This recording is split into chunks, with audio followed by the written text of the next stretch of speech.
Perdón, buenos días a todos. Algunas palabras de introducción para empezar.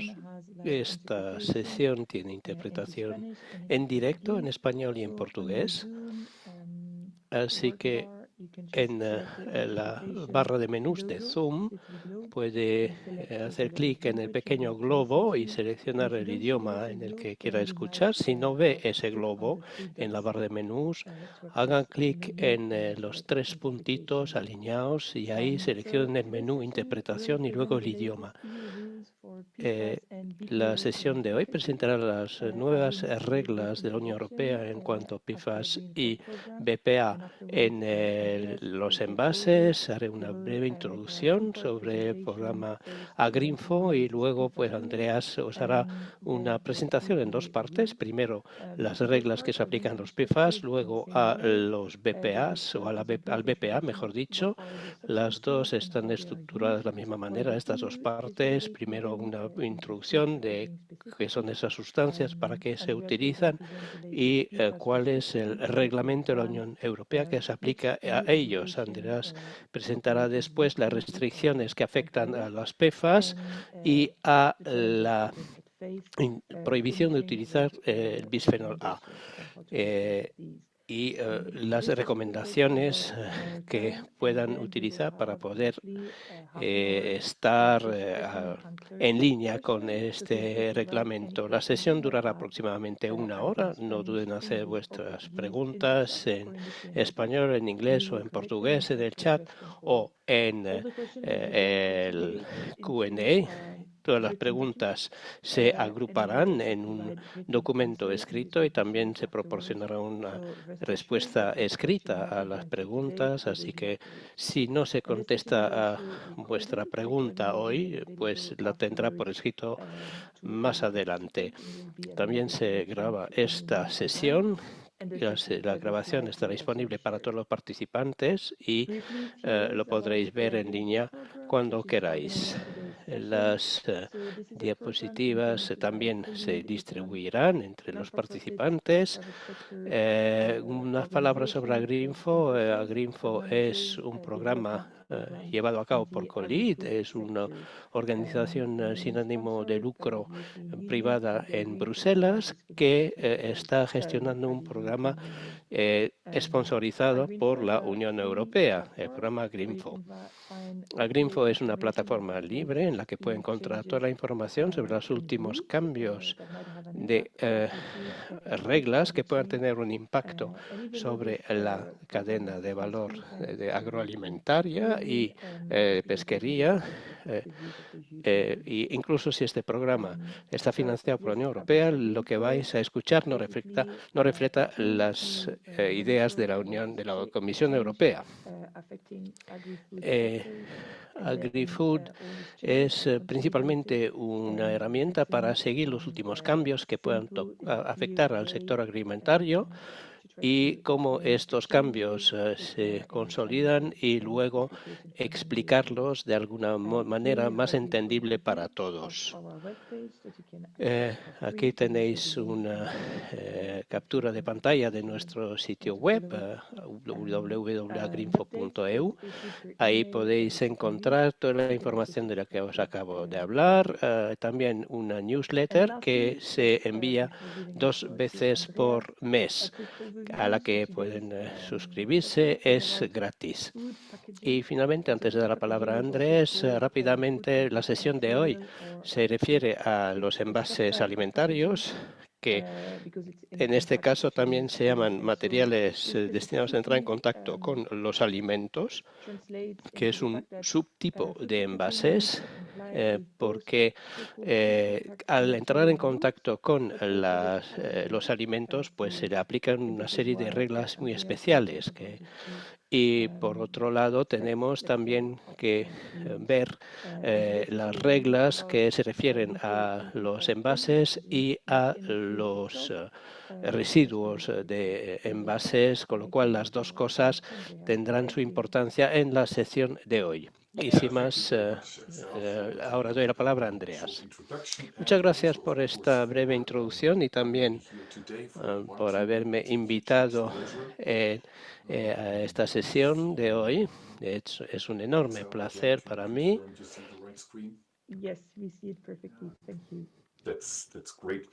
Bien. Muy a menudo, dice Andreas, no sé muy bien qué pantalla mirar cuando estoy utilizando Zoom. Bien, gracias por invitarme, gracias por haberme invitado hoy. Como dijo Axel, voy a presentaros las nuevas reglas que se aplican a los dos grupos importantes de sustancias que son importantes para el mercado de la Unión Europea. Una de sustancias es el bisfenol A, un compuesto químico muy específico, y luego las PFAS, que es un grupo más grande, bastante grande, de productos químicos.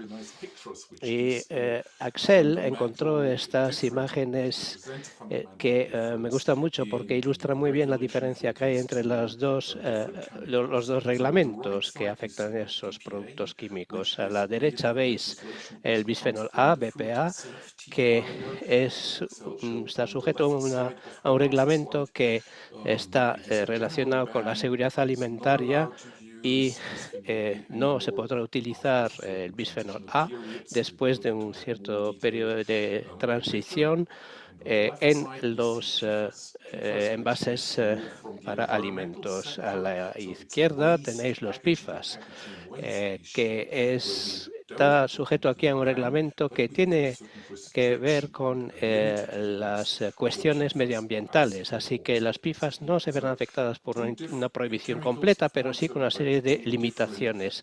O sea que son dos productos químicos muy diferentes y también dos aproximaciones muy diferentes. Y tendremos que mirar esas diferencias de forma un poco más detallada en la hora que viene. Empecemos con los PFAS. PFAS es una abreviación por sustancias per y polifluoradas, polialquiladas, per y polifluoroalquilos, mejor dicho. Estas sustancias vienen regulados por el reglamento PPWR, que es el reglamento sobre envases y residuos de envases. Como ya dije, es un reglamento que se preocupa más por el medio ambiente que por la seguridad alimentaria. Se trata aquí de reducir la presencia de estos compuestos en el medio ambiente y, por lo tanto, tiene una vertiente bastante relacionada con la sostenibilidad. El reglamento sobre los PFAS del que estamos hablando hoy es el primero que entrará en aplicación a partir del mes de agosto del año que viene. Ya os dije que los PFAS conforman un grupo bastante diverso de productos químicos. En el envase y en las aplicaciones relacionadas con los envases, los PFAS se utilizan principalmente en forma de polímero. La mayoría de vosotros habréis oído hablar del teflón, que es el ejemplo más conocido de una molécula de PFAS. Cada uno de los puntos azules que veis en pantalla representan un monómero, un bloque de construcción. Y cuando hay centenas o miles o millones de estas moléculas una tras otra, tenemos una macromolécula o un polímero. El teflón, yo pienso que la mayoría de vosotros sabéis que es un material polímero plástico extremadamente inerte, resistente contra las altas temperaturas, contra los alimentos grasos, los ácidos agresivos, todo tipo de alimentos, pero también de productos químicos que entran en contacto con él. O sea que el teflón es muy resistente, muy estable químicamente, no se degrada y por lo tanto se utiliza, por ejemplo, en los artículos de cocina para evitar que los alimentos se peguen a las superficies de las sartenes y otros artículos de cocina. pero también se utiliza en las superficies de máquinas que se utilizan para la producción de alimentos transformados, donde el producente, para proteger sus máquinas, los cubre de teflón para que no se quede pegado ninguno de los productos que utilice la preparación de alimentos. Pero todas esas aplicaciones no son las únicas, también se utiliza en aplicaciones relacionadas con la transición energética, las baterías, las células solares, etcétera. Entonces, hay que entender que el teflón normalmente no se utiliza en los envases alimentarios. Se utiliza para la producción, sí, pero no en los envases. Y el reglamento PPWR es un reglamento que afecta a los envases. Así que el teflón, por ejemplo, no entra en el ámbito de aplicación de la PPWR. Tenemos otros polímeros que también son PFAS. Los monómeros contienen, por ejemplo, átomos fluorinados. En otros polímeros, el esqueleto no está formado de PFAS, pero a este esqueleto de carbohidratos está atado una cadena lateral que es una cadena o son varias cadenas laterales de PFAS, y los puntos rojos representan los dos nexos de unión entre los PFAS y la cadena carbonada, y esta unión es bastante débil, con lo cual estas moléculas pueden ser liberadas por el calor o por otros procesos, con procesos químicos, o incluso durante el ciclo de vida del envase. Los PFAS pueden ser liberados del polímero esqueleto. Y eso no es posible con el ejemplo anterior, con el teflón. Ahí no hay nada que puede ser liberado. Y se sabe muy bien que estas aplicaciones de teflón no suponen ninguna exposición del consumidor a compuestos fluorados. Sin embargo, aquí, en este caso, se pueden liberar y hay una exposición potencial del consumidor con productos químicos peri o polifluorados. Entonces, están utilizados en aplicaciones en las que necesitamos propiedades de repelentes hacia el agua o hacia las grasas, principalmente para cartones, para vasos de cartón para el café, para llevar y cosas así. Estas moléculas pueden liberar, pueden degradarse y pueden liberar moléculas PFAS pequeñas que pueden ingerir los seres humanos. Aquí hay otros ejemplos, por ejemplo, las bolsas para hacer palomitas en el microondas.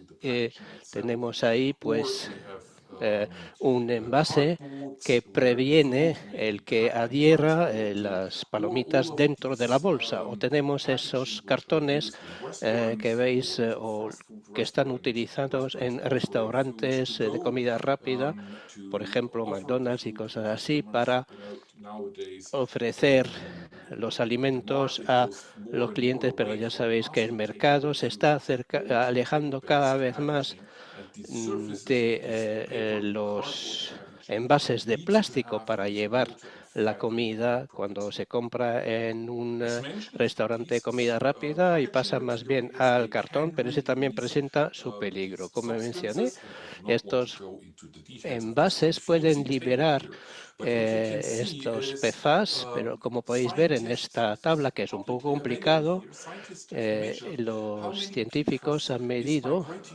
cuántos PFAS migran dentro de la comida. Aquí veis la cantidad en nanogramos de PFAS por gramo de alimento. Aquí tenéis los ppbs o partes por 1000 millones. Es una muy pequeña concentración, pero cuando esas sustancias se utilizan, por ejemplo, para envolver queso, mantequilla, patatas, pan, estos productos químicos están liberados. Los puntos rojos que habéis visto, algunos de estas sustancias migran desde el envase a la comida. Y son precisamente estos productos químicos que se sueltan del polímero base, que se pueden liberar y que están en los alimentos y por lo tanto expone el consumidor a sus efectos. Hay un tercer grupo, ya lo mencioné antes, es un grupo muy complicado de productos químicos. Incluso si lo llamamos PFAS, son sustancias, o sea, un montón de sustancias que son per o polifluoradas. Este es un polímero que no es homogéneo, pero está formado por monómeros de dos tipos distintos.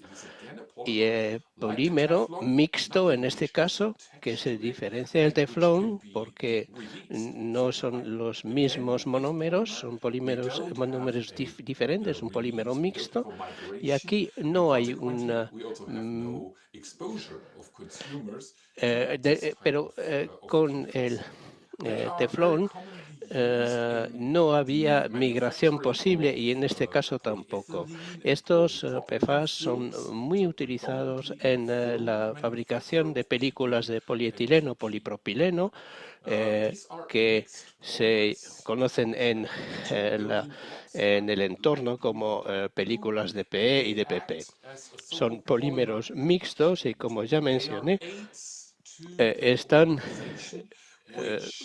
fabricados con ayudantes a la polimerización, que son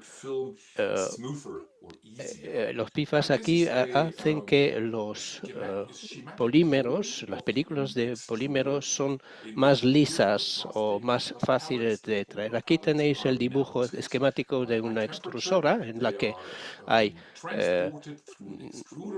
plástico que se insiere, que se funde a muy alta temperatura, luego se transporta dentro de la extrusora y aquí mismo tiene una extensión, como veis, el polímero, la película de polímero líquida está presionada a través de la extrusora y la producción de polímero que se produce aquí recibe adición de PFAS que se utilizan para reducir la fricción dentro de la extrusora. Si no lo hiciéramos, tenemos efectos que se conocen como fractura por fusión o arrugamiento tipo piel de tiburón. Cuando el plástico, la película pasa por una superficie que no es homogénea, se pueden producir irregularidades, un poco como la piel de un tiburón, nunca lo he visto, tengo que reconocerlo, pero es lo que puede pasar, es lo que viene representado en la parte inferior de la imagen. Para evitar este tipo de problemas se utilizan esos ayudantes de producción que son muy estables químicamente, no migran, no hay exposición a los seres humanos, pero son PFAS y por lo tanto caen bajo la regulación, el reglamento PPWR. Y el último punto que quería mostraros es acerca de los contenedores de polietileno, los de 5 litros que veis aquí, o de 10, 20 o 50 litros, pero también en los más pequeños. Aquí veis una botella de leche de 1 litro tal vez. Estos recipientes están hechos generalmente en HDPE, en polietileno de alta densidad, y generalmente estos compuestos presentan propiedades de barrera bastante malas, así que los gases pueden migrar, puede transferirse a través de la botella de polietileno, pero también los aromas pueden salir de esas botellas y entonces se observa que si no mejoramos esas propiedades de barrera, vemos estas botellas que se encogen porque están perdiendo volumen al desaparecer la atmósfera que hay por encima de la botella. Se evaporan a través de la botella y por lo tanto las paredes dentro están acercándose. Para evitar este efecto, la industria puede utilizar un proceso. Pueden añadir flúor en forma de gas en la parte interna de la botella, y lo que ocurre entonces es que la cadena, la capa de polietileno que está en contacto con los alimentos, recibe este flúor gaseoso, y esto refuerza las propiedades barrera de la botella de HDPE, pero el efecto secundario que observamos es que este HDPE fluorado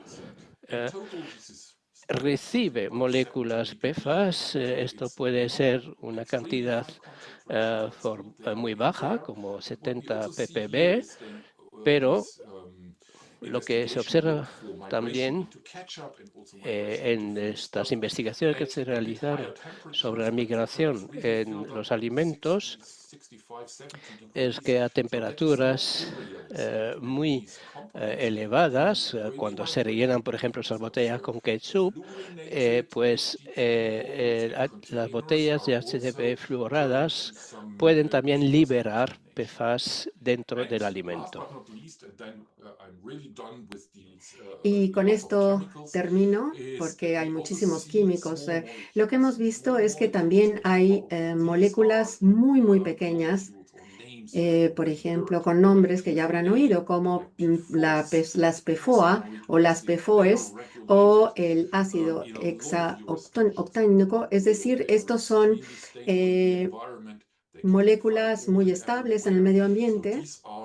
Es decir, se trata de los productos finales, por decirlo de alguna manera, de la degradación química de estas sustancias. Pues bien, en general no se utilizan en la industria, por lo menos no se utilizan en la industria de los alimentos o en contacto con los alimentos. Estas moléculas nunca se utilizan en ese tipo de sector, pero se producen como impurezas o productos de degradación u otras moléculas PFOS, por ejemplo. Recordarán los químicos que recubren el cartón, que se pueden liberar de los polímeros y pueden pasar por un proceso de degradación, de oxidación. Entonces esas sustancias en realidad acaban siendo el producto final de esta oxidación. Ahora ya mencioné que estas sustancias son muy, muy estables en el medio ambiente. Existen medidas que ya se han realizado en las que se dice que, por ejemplo, la PFOA tiene un ciclo de vida en el medio ambiente de hasta 500 años.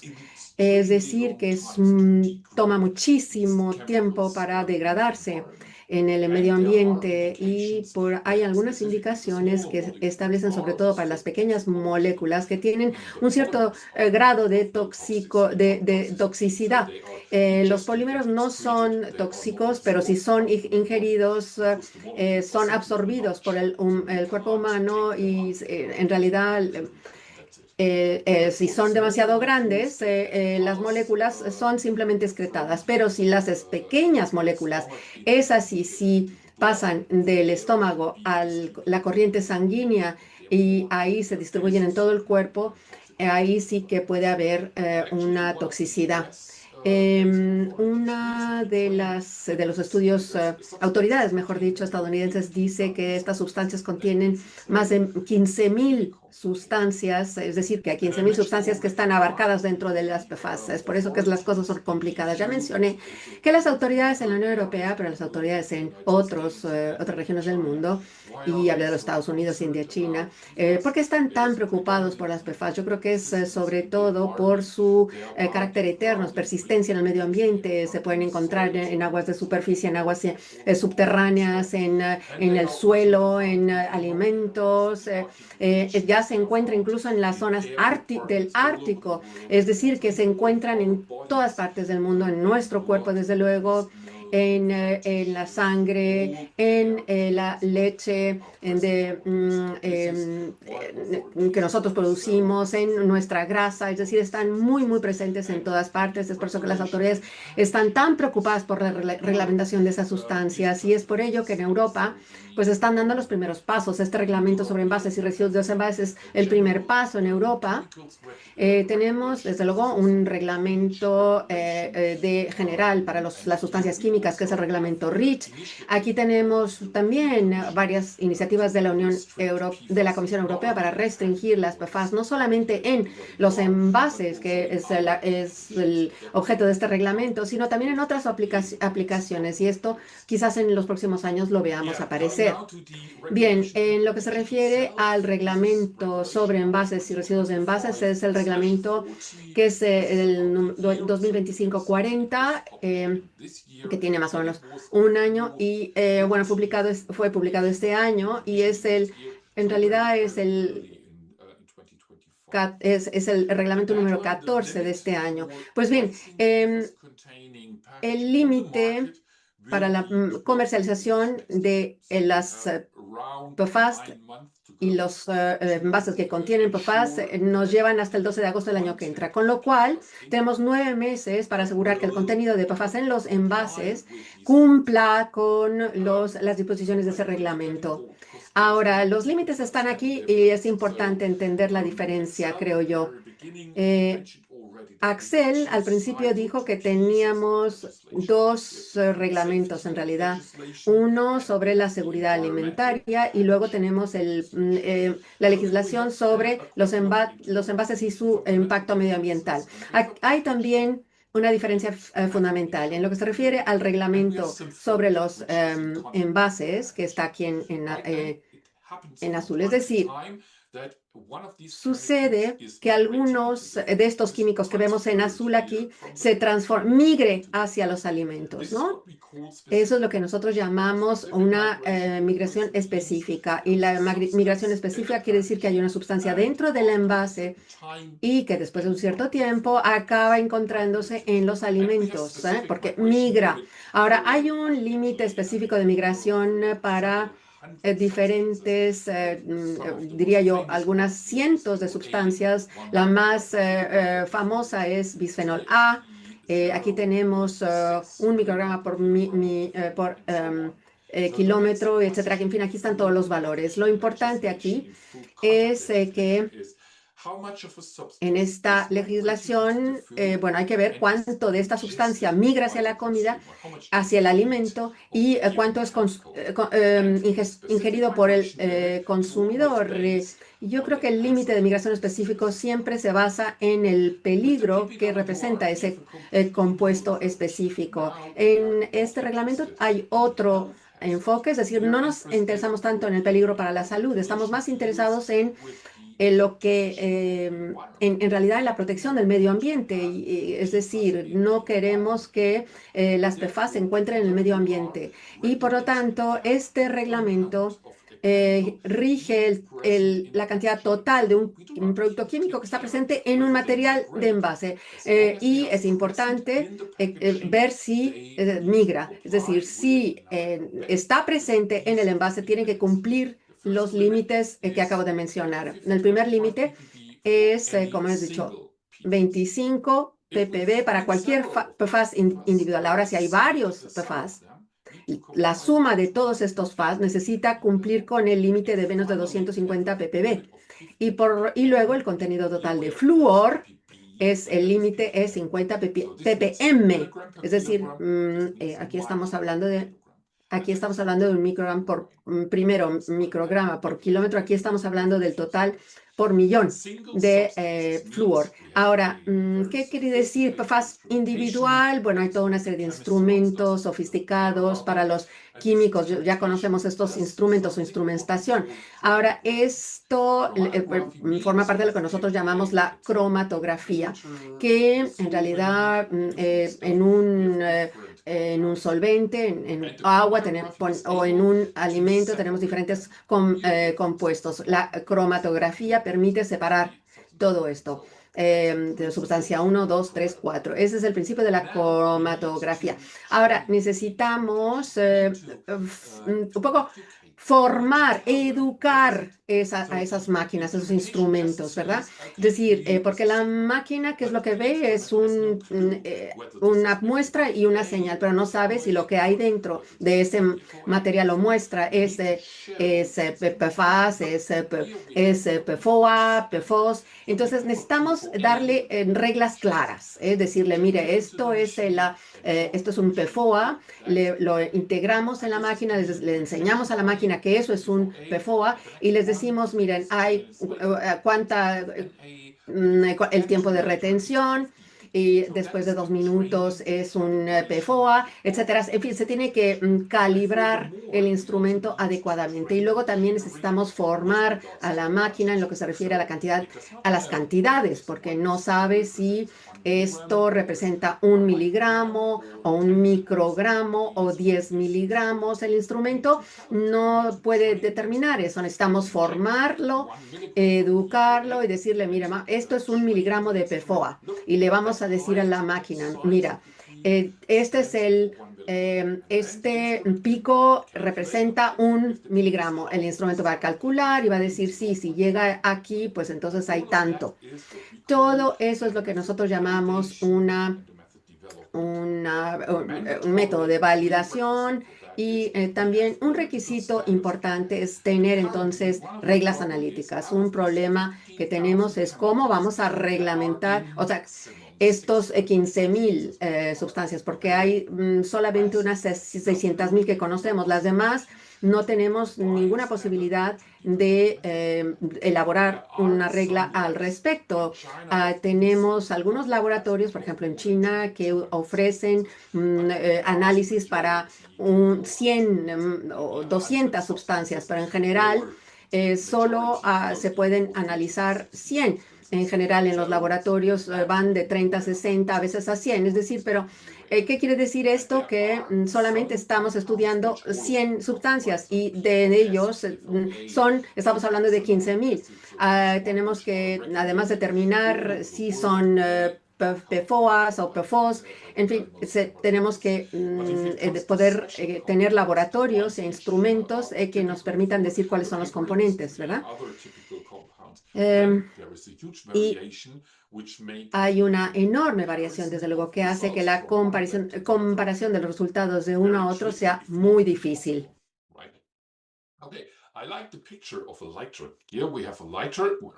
Si no, imposible.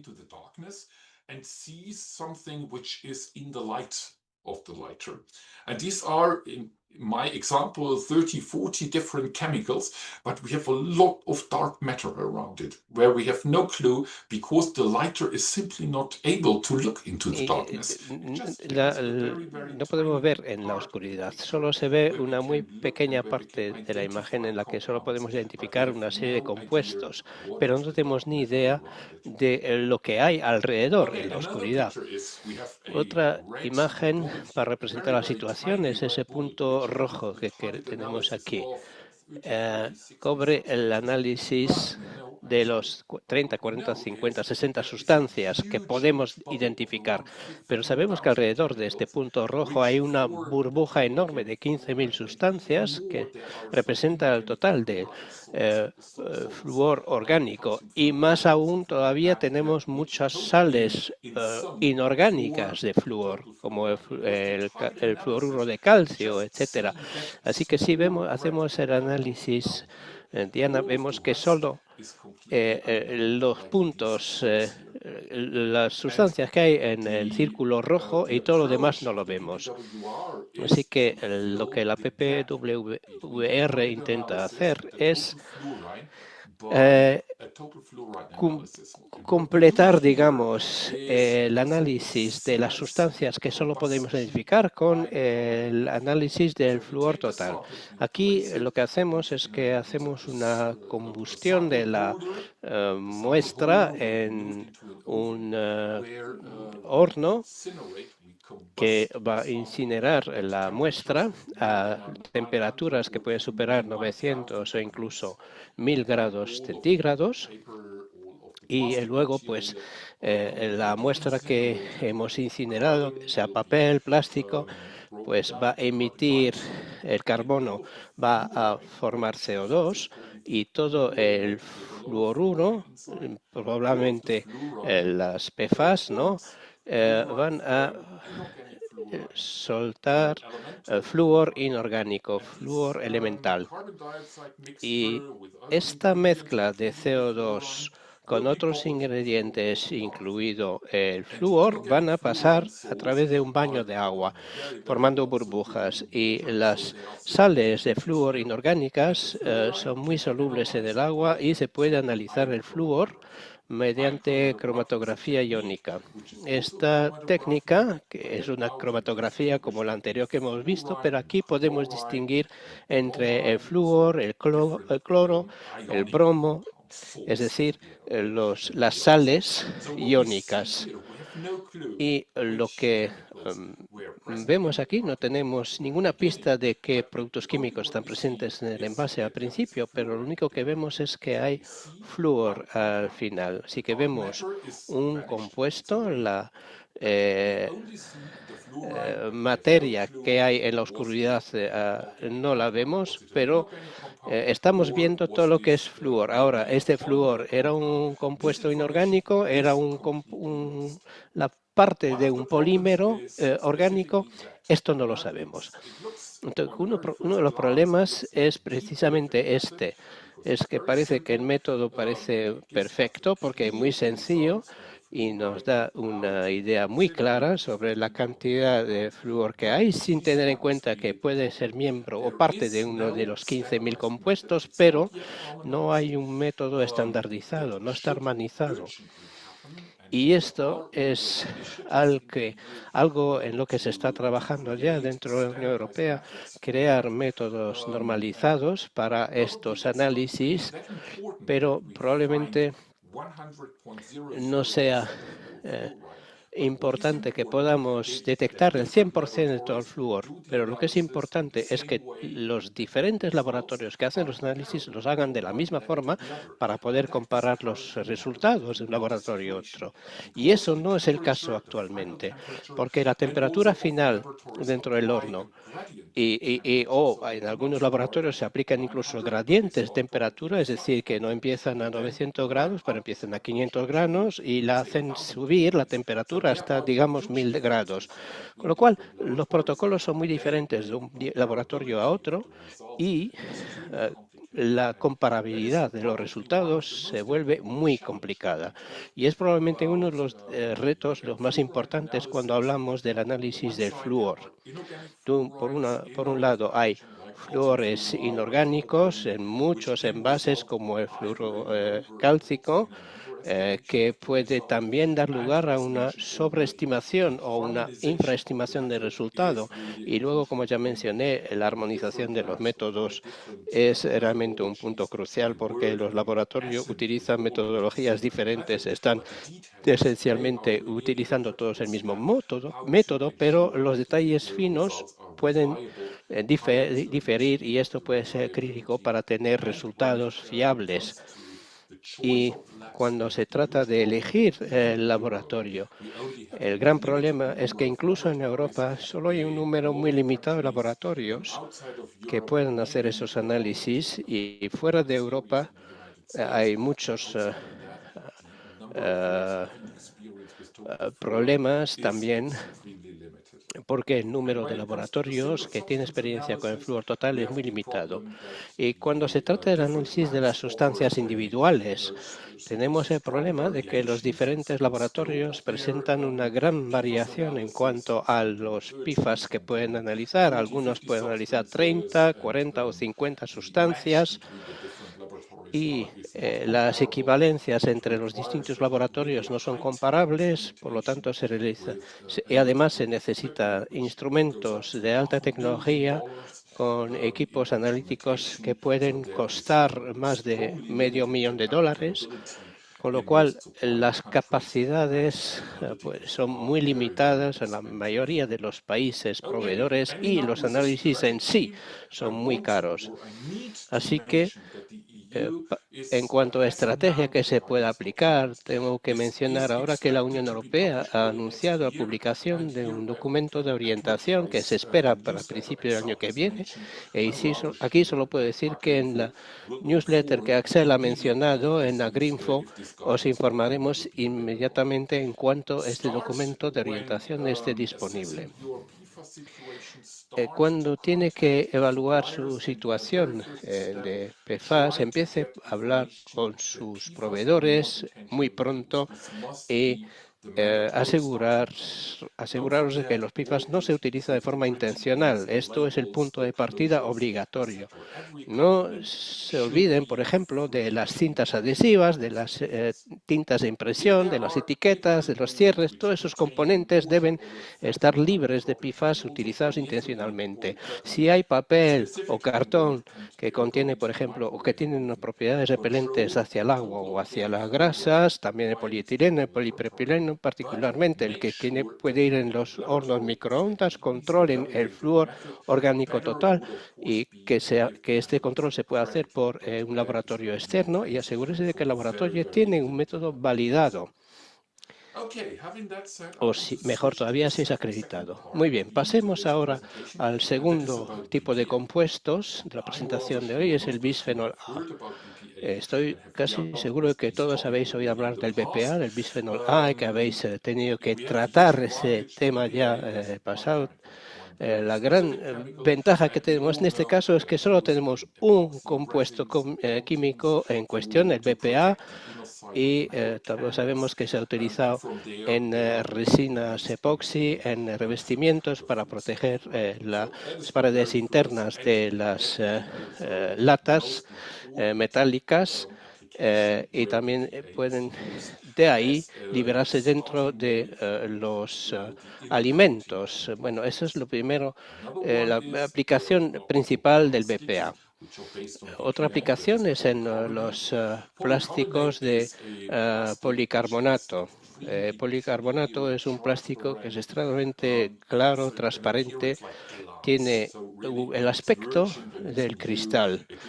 Cuando es virgen, cuando es nuevo, realmente parece cristal, pero es un plástico y por lo tanto se utiliza no tanto para envases, pero principalmente para botellas y contenedores de agua, para máquinas de café o artículos donde se necesita precisamente esta gran transparencia en el plástico. Pero también sabemos que en estas aplicaciones se libera bisfenol A. Se libera en función de la temperatura en mayor cantidad, pero incluso a temperatura ambiente hay una liberación de esas botellas que contienen BPA. Lo que mucha gente no sabe es que el BPA se utiliza también en un tipo particular de tintas de impresión. Son esas tintas que polimerizan con los ultravioletas. Es la típica composición de este tipo de tintas o de lacas. Es una tecnología de impresión en la que se aplica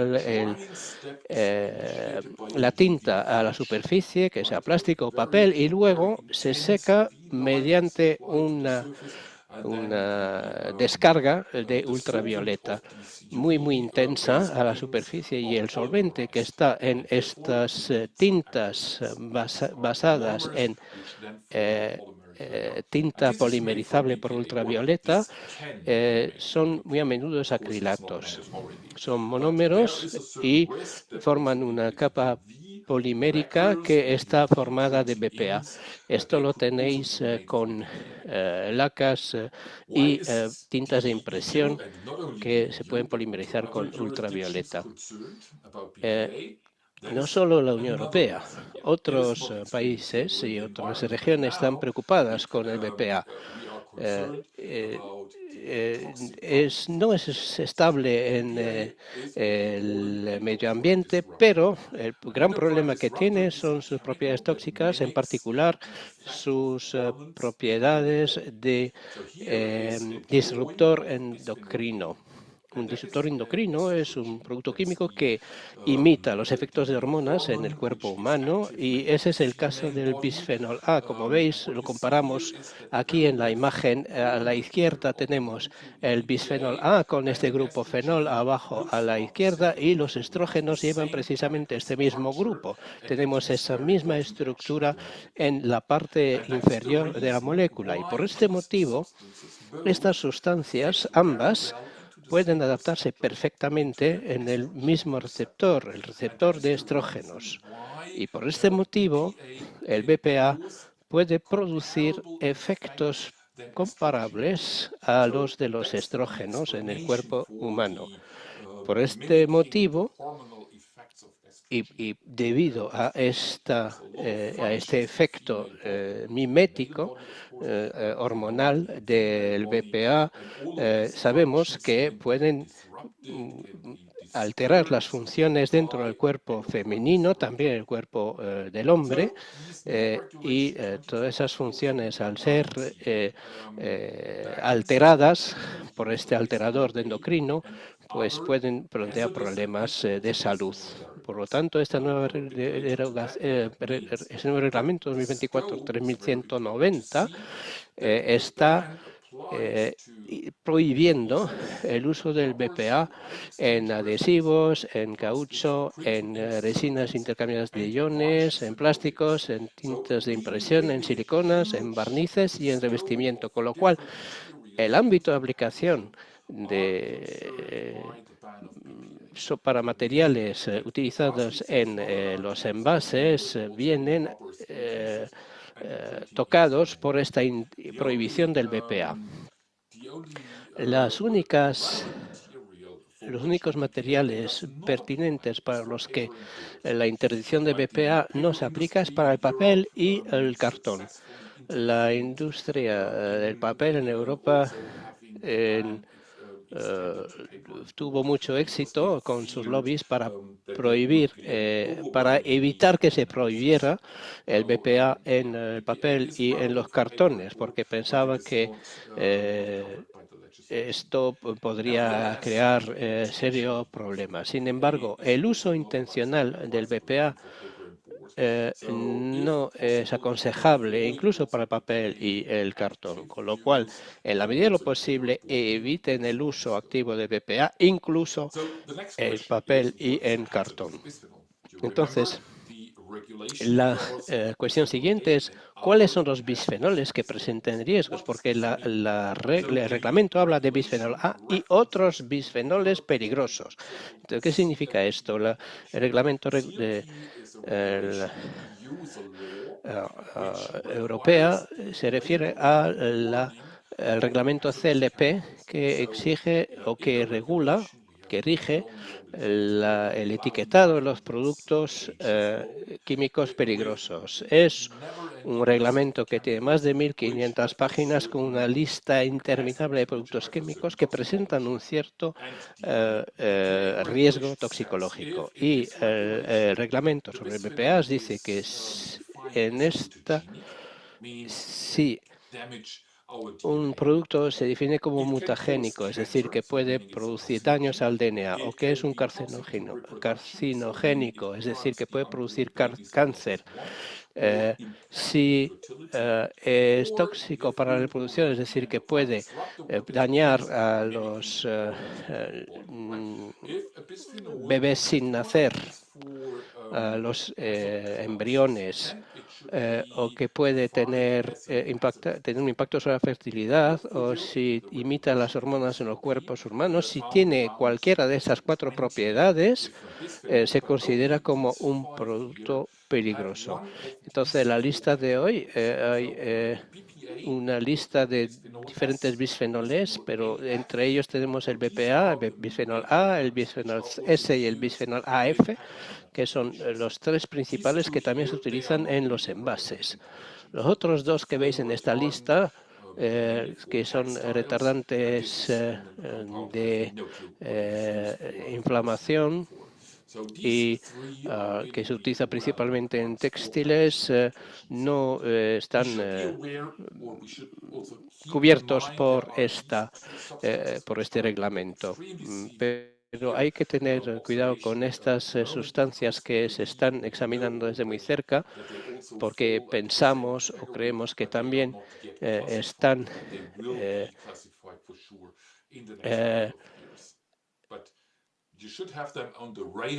tendría que vigilar esto de cerca, sobre todo para bisfenol A, S y AF. Hay 3 prohibiciones en el reglamento. El primero es que el uso intencional de BPA se prohíbe en los materiales en contacto con alimentos. Hay 2 derogaciones de las que hablaré un poco más adelante, pero aparte de estas derogaciones, el uso intencional del BPA está totalmente prohibido.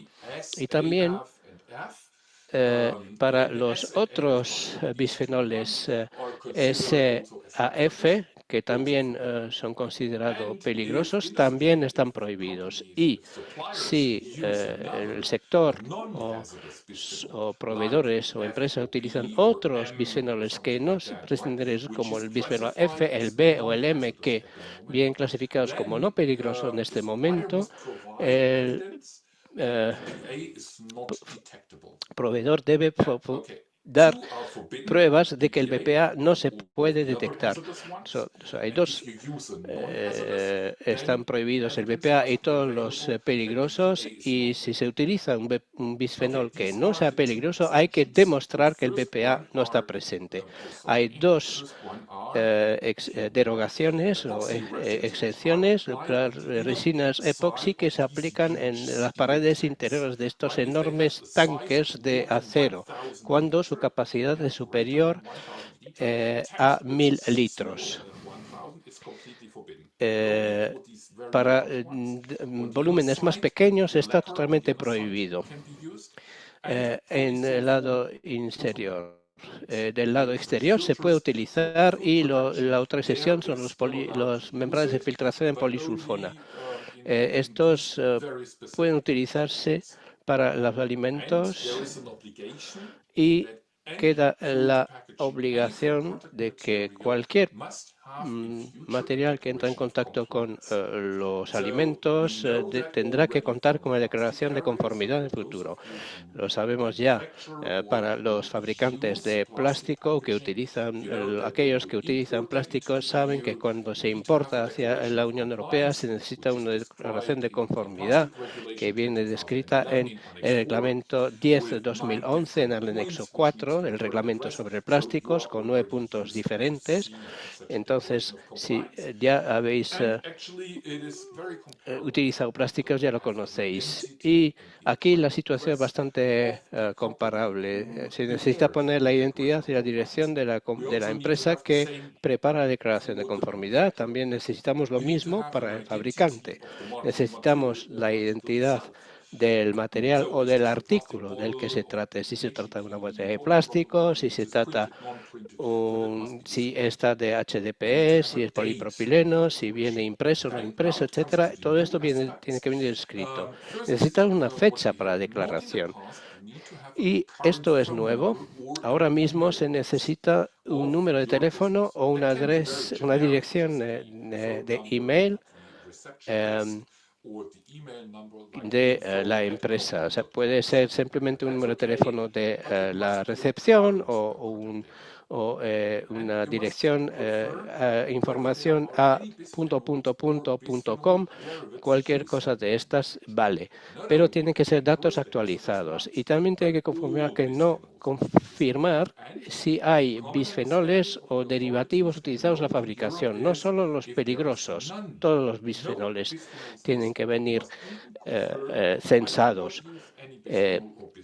Y si no hay bisfenoles, tiene que haber una declaración como que no hay bisfenol o derivados de bisfenol utilizados, para que no hay interpretación posible por las autoridades. Y finalmente, se necesita confirmar que el artículo está en conformidad con este reglamento.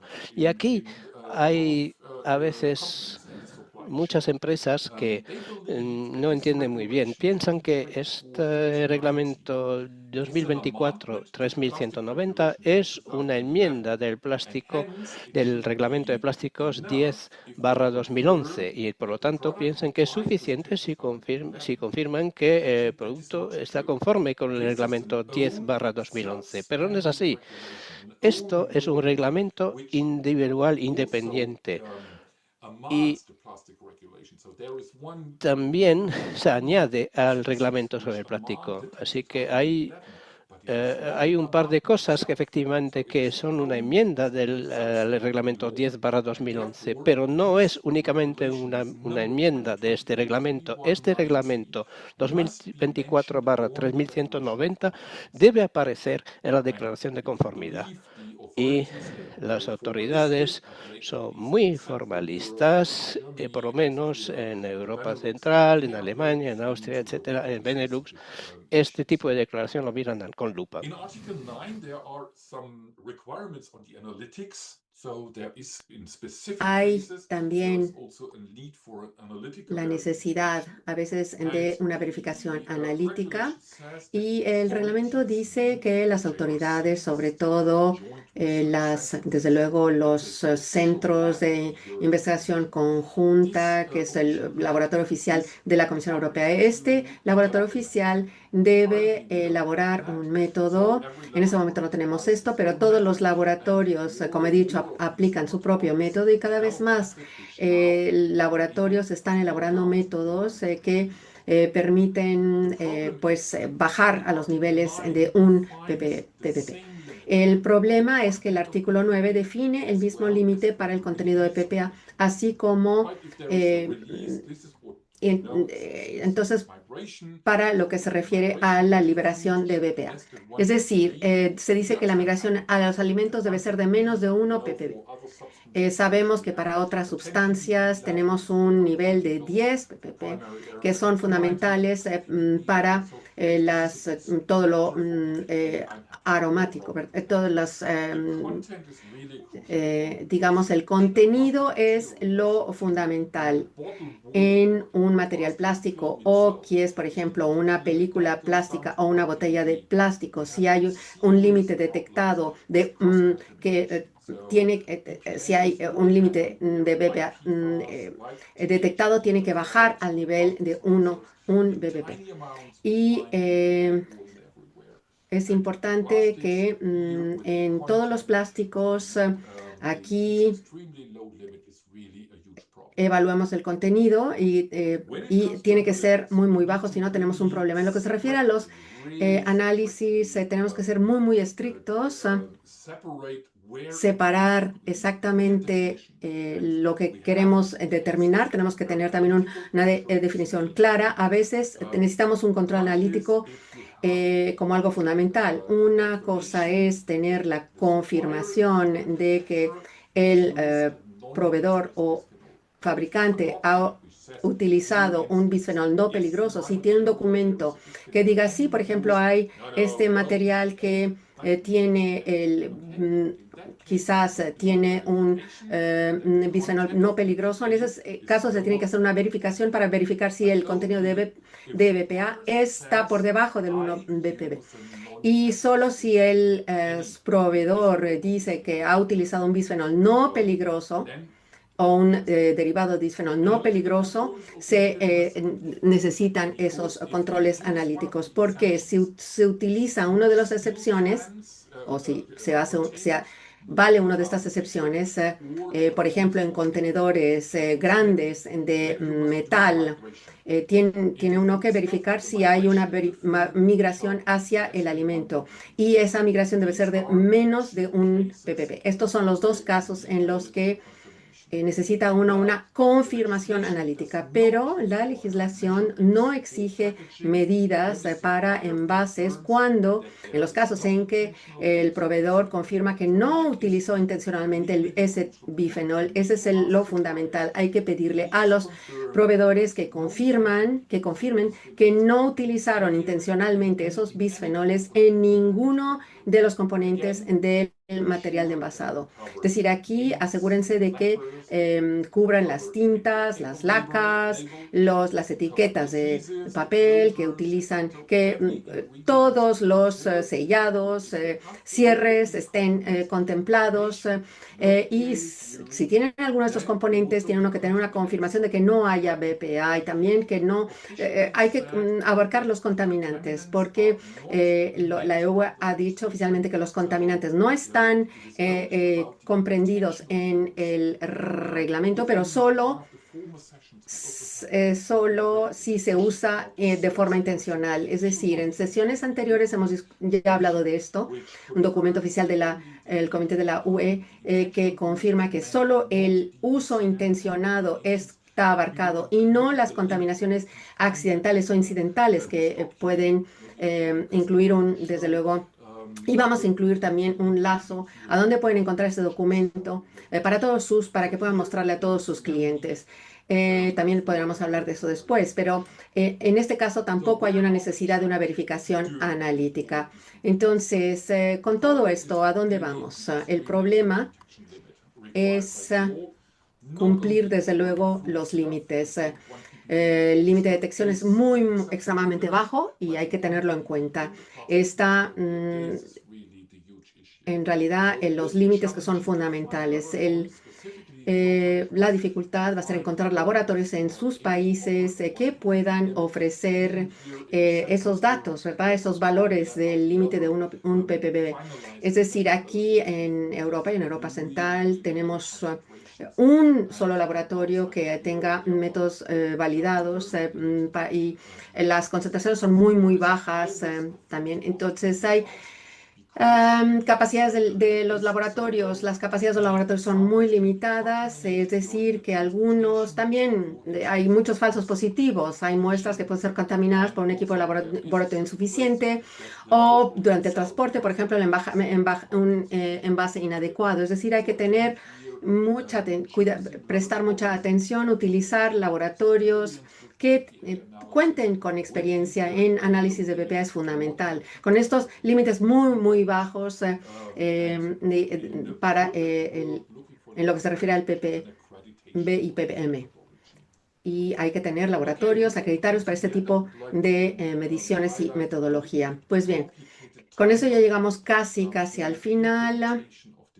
Tenemos todos los plazos que son fundamentales, ¿verdad? Entonces, el calendario para la nueva provisión del BPA. Tenemos también una provisión, y aquí están todas las fechas. En realidad se podrán comercializar los productos hasta julio del año que entra. En este momento no hay ningún cambio. Todos los niveles anteriores de BPA siguen aplicándose. Y tenemos hasta el 20 de julio del año que entra para pasar por esta transición. Tenemos el periodo de transición que es hasta enero de 2028. También tenemos aquí para los envases de fruta y hortaliza.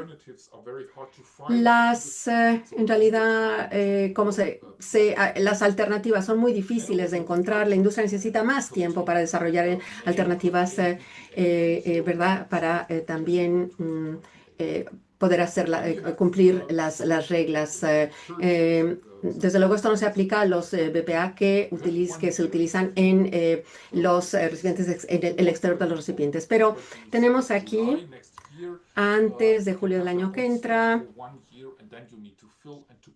para tratar de agotar todas las existencias y empezar a cumplir la normativa.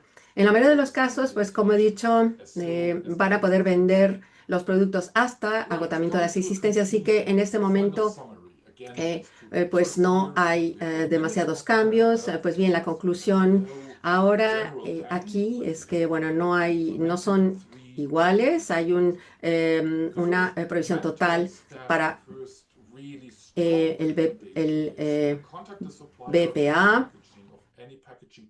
Lo que hay que hacer ahora es recomendar, contactar a los proveedores para decirles que cualquier componente en los envases tiene que revisarse y que confirmen que no se utilizan PFAS de forma intencional y que cumplan los valores, de verdad. Tenemos desde luego